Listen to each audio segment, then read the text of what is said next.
To we need enemies in life? வாழ்க்கையில் enemies தேவையா?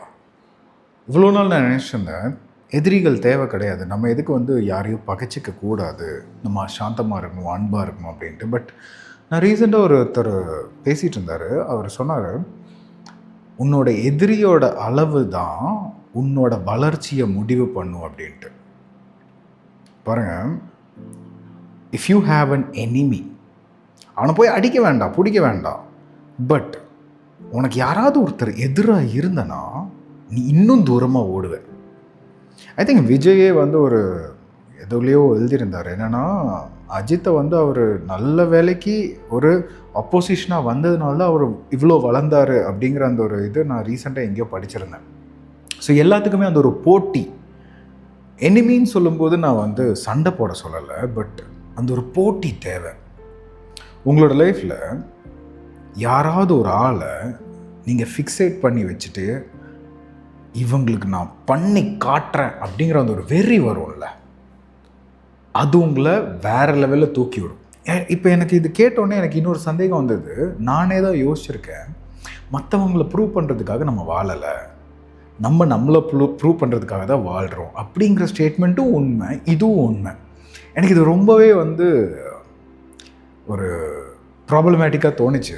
And கொஞ்சம் நேரத்துக்கு அப்புறம் இது கூட நான் கொஞ்சம் ட்ராவல் பண்ண உடனே எனக்கு இன்னொரு ஐடியா ஒன்று கிடச்சிது. லைக் ஒரு தாட் ஒன்று கிடச்சிது. இது யோசிச்சு பாருங்கள், ஒரு ராக்கெட் இருக்குதுன்னு வச்சுக்கோங்க. அந்த ராக்கெட் பறக்கிறதுக்கு 1000 லிட்டரா எவ்வளோ லிட்டர் அந்த ஃபியூவல் தேவை. செம்ம தீ வரும், கீழே வரும், இக்னிஷன் அடிக்கும், ஒயிட் பெட்ரோல் வச்சு அடித்து தான் அது மேலே போகும். மேலே போகிறதுக்கு பயங்கர இக்னிஷன் தேவை, தீ தேவை, ஃபியூவல் தேவை. ஆனால் ஒன்ஸ் அது மேலே போயிடுச்சுன்னா அங்கே பேலன்ஸ் தான். அங்கே பேலன்ஸுக்கு த்ரஸ்டர்ஸ், ஒரு 4 த்ரஸ்டர்ஸ் வச்சுருப்பாங்க.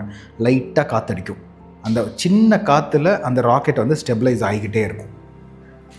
எது முக்கியம், த்ரஸ்டராக இல்லை பெட்ரோல் ஊற்றி இவ்வளோ தீ போட்டு மேலே போனவன், எது இம்பார்ட்டன்ட்னு கேட்டனா ரெண்டுமே இம்பார்ட்டண்ட்டு. நான் இது எப்படி எடுத்துக்கிட்டேன்னா, லைஃப்பில் நம்ம நிறைய பேர் பேலன்ஸ் பண்ண, உன் லைஃப்பை பேலன்ஸ் பண்ணுன்னு சொல்லுவாங்க. ஆனால் அந்த advice I think it is for the level 4. ஒரு லெவல் 4வது லெவலுக்கு தான் அந்த அட்வைஸு. ஒரு லெவல் 0ல் இருக்கிற நமக்கு ஃபுல் இக்னிஷன் தேவை. பவர்ஃபுல்லாக மேலே அடித்து பிடிச்சி போகிறதுக்கு ஒரு வெறி வேணும், ஒரு ஆப்போசிஷன் வேணும். Only then will go forward. இப்போ லெவல் 0ல் இருக்கிறவனுக்கு லெவல் 4ஓட அட்வைஸ் பொருந்தாது, லெவல் 4ல் இருக்கிறவனுக்கு லெவல் 0ஓட அட்வைஸ் பொருந்தாது. இது நான் எதை மீன் பண்ணுறேன்னா, லெவல் 0ல் இருக்கிறவங்களுக்கு கண்டிப்பாக ஒரு ஆப்போசிஷன் மாதிரி ஒரு வெறி ஊட்டுறதுக்கு ஒரு பர்சனோ இல்லை ஒரு ஈவெண்ட்டோ நடக்கணும். ஆனால் ஒன்ஸ் நீ மேலே அடைஞ்சிட்டேன்னு வச்சுக்கோ, அதுக்கப்புறம் உனக்கு அது தேவை கிடையாது. அப்போ பேலன்ஸ் கற்றுக்கோ, அங்கே போய் பண்ணிக்கோ. டேவிட் காகின்ஸ் நினைக்கிறேன், இல்லை ஜோ ரோகன் நினைக்கிறேன், அவரோட பாட்காஸ்ட்டில் நான் கேட்டிருக்கும் போது ஒன்று சொன்னார், you should turn into a monster. நீ ஒரு மிருகமாக மாறணும். முதல்ல நீ அன்கண்ட்ரோலபிள் மான்ஸ்டராக மாறினதுக்கப்புறம் அதை கண்ட்ரோல் பண்ண பழகிக்கும்.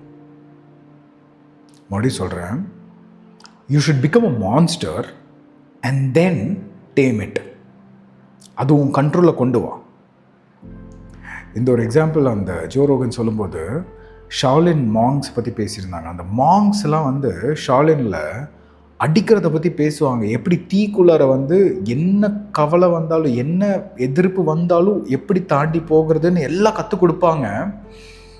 ஆனால் அதுக்கப்புறம் ஒரு பாயிண்டில் நீ யாருக்கிட்டையும் சண்டை போடாதுன்னு அமைதியாக உட்கார சொல்லுவாங்க. அது என்ன, இது எல்லாத்தையும் அடிக்கிறதுக்கு நீ பழகிற, கத்தி சண்டை போடுற பழகிற, எல்லாத்தையும் பழகினதுக்கப்புறம் அமைதியை தேடி பீஸாக வாழு அப்படிங்கிறதையும் நீ பழகிற. இந்த ஒரு புரிதல் உங்களுக்கு கிடைக்குதா?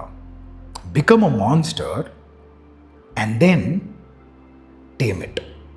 அதை அடக்கு. எனக்கு இது எல்லாமே எனக்கு கோர்வையாக எனக்கு தோணுச்சு. Yes, we need enemies in life. எனிமீஸ்ன்னு சொல்லும்போது, நான் இவனுக்கு ப்ரூவ் பண்ணி காட்டுறேன்டா, நான் வாழ்ந்து காட்டுறேன், இவனுக்காக நான் பண்ணியே தீருவேன்னு சொல்லிட்டு நம்ம வச்சோன்னா நம்ம இன்னொரு எக்ஸ்ட்ரா 1 hour தூங்க மாட்டோம். நம்ம இன்னும் கொஞ்சம் இன்னொரு எபிசோடு பார்த்துட்டு போய் வேலை பண்ணலாம் அப்படின்னு நம்ம சொல்ல மாட்டோம். நம்ம ஓட ஆரம்பிப்போம், இன்னும் ஃபாஸ்ட்டாக ஓட ஆரம்பிப்போம். ஸோ உங்களுக்கு யார் அது? ஒரு எனிமியை வச்சுக்கோங்க. தனி ஒருவன் படம் பார்த்துருக்கீங்களா? அதுலேயும் இதே மாதிரி தான். அவனோட எதிரியை சூஸ் பண்ணுவான். ஜெயம் ரவி வந்து அவன் எதிரியை சூஸ் பண்ணுவான்.